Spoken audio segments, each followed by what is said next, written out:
tahu berita ini belum? Berita apa tuh? Ya itu kayaknya termasuk malpraktek nggak sih? Tragis banget. Gimana kalau kita cari penjelasannya di YouTube? Boleh? Ya udah, yuk. Oke.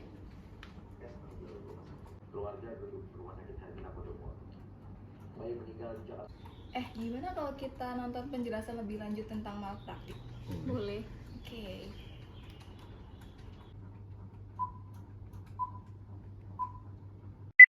Malpraktik berasal dari dua kata, yaitu mal yang berasal dari bahasa Latin yang berarti salah atau buruk, dan practice dari bahasa Inggris yang berarti praktik. Dengan demikian, malpraktik ini secara harfiah dapat diartikan sebagai tindakan medis yang buruk yang dilakukan oleh tenaga medis kepada pasien yang dapat menimbulkan kerugian atau cedera kepada pasien yang menggunakan jasa profesi mereka. Kelalaian medis merupakan salah satu bentuk dari malpraktik yang paling sering terjadi.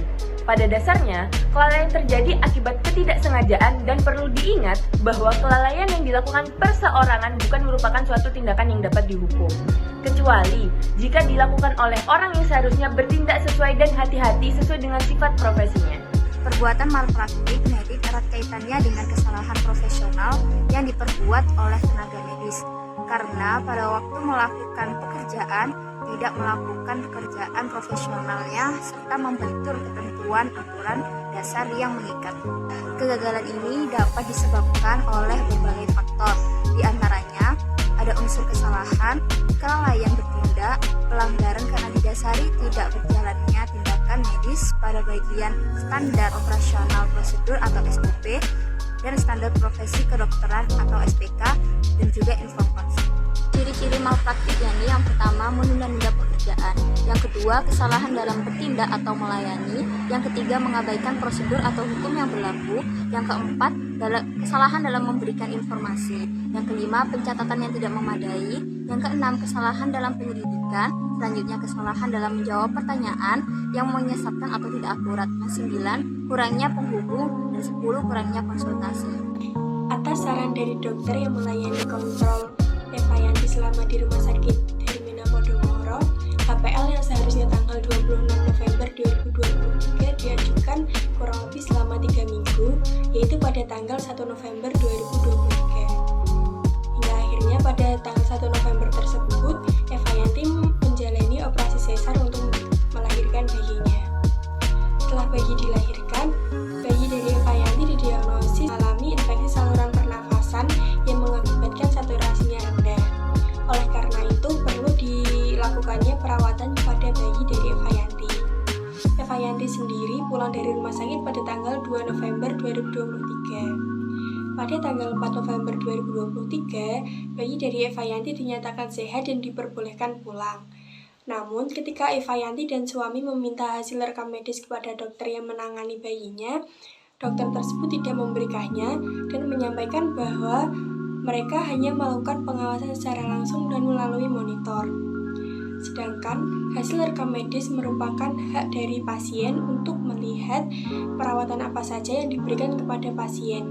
Mengingat Eva Yanti telah pulang sejak tanggal 2 dan tidak mengawasi bayinya secara langsung pada tanggal 3 dan 4. Selanjutnya adalah setelah bayi dari Eva Yanti ini dibawa pulang, belum genap 1x24 jam timbul gejala yang tidak wajar, seperti malas minum, cenderung tidur, buang air besar mengeluarkan darah, dan lingkar perut yang membesar. Gejala anak dari Eva Yanti ini tidak wajar karena sebelumnya Eva Yanti juga sudah memiliki anak.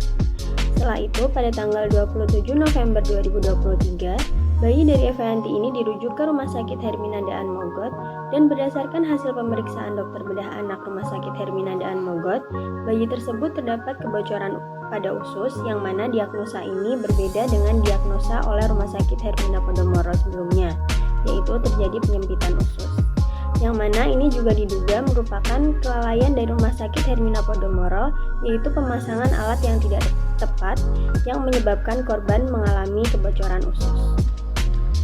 Adapun pelanggaran yang telah dilakukan, yaitu yang pertama melanggar Undang-Undang Nomor 8 Tahun 1999 tentang Perlindungan Konsumen, Pasal 62 Ayat 1 yang berbunyi, pelaku usaha yang melanggar ketentuan sebagaimana dimaksud dalam pasal 8, pasal 9, pasal 10, pasal 13 ayat 2, pasal 15, pasal 17 ayat 1, huruf A, huruf B, huruf C, huruf E ayat 2, dan pasal 18 dipidana dengan pidana penjara paling lama 5 tahun atau pidana denda paling banyak 2 miliar rupiah. Yang kedua yaitu melanggar pasal 360 KUHP ayat 1 yang berbunyi barang siapa karena kesalahannya atau kealpaannya menyebabkan orang lain mendapat luka-luka berat diancam dengan pidana penjara paling lama 5 tahun atau pidana kurungan paling lama 1 tahun. Ayat 2 berbunyi barang siapa karena kesalahannya atau kealpaannya menyebabkan orang lain luka-luka sedemikian rupa sehingga timbul penyakit atau halangan menjalankan pekerjaan, jabatan, atau pencarian selama waktu tertentu diancam dengan pidana penjara paling lama 9 bulan atau pidana kurungan paling lama 6 bulan atau pidana denda paling tinggi Rp4.500. Selanjutnya yaitu melanggar Undang-Undang Nomor 17 Tahun 2023 tentang Kesehatan Pasal 440 ayat 1 dan 2 yang berbunyi setiap tenaga medis atau tenaga kesehatan yang melakukan kealpaan yang mengakibatkan pasien luka berat dipidana dengan pidana penjara paling lama 3 tahun atau pidana denda paling banyak Rp250 juta. Ayat 2 yang berbunyi jika kealpaan sebagaimana dimaksud pada ayat 1 mengakibatkan kematian, setiap tenaga medis atau tenaga kesehatan dipidana dengan pidana penjara paling lama 5 tahun atau pidana denda paling banyak Rp500 juta. Tenaga kesehatan merupakan pekerjaan yang sangat mulia. Oleh sebab itu, seorang tenaga kesehatan harus memahami serta mengimplementasikan dengan benar ilmu-ilmu yang telah didapatkan saat masa pendidikan hingga praktik. Apabila tahap atau tindakan yang dilakukan dalam menangani suatu kasus tidak sesuai, maka kemungkinan yang terburuk adalah pasien dapat meninggal dunia. Hal ini tentunya sangat memprihatinkan karena nyawa dari setiap individu sangatlah berharga.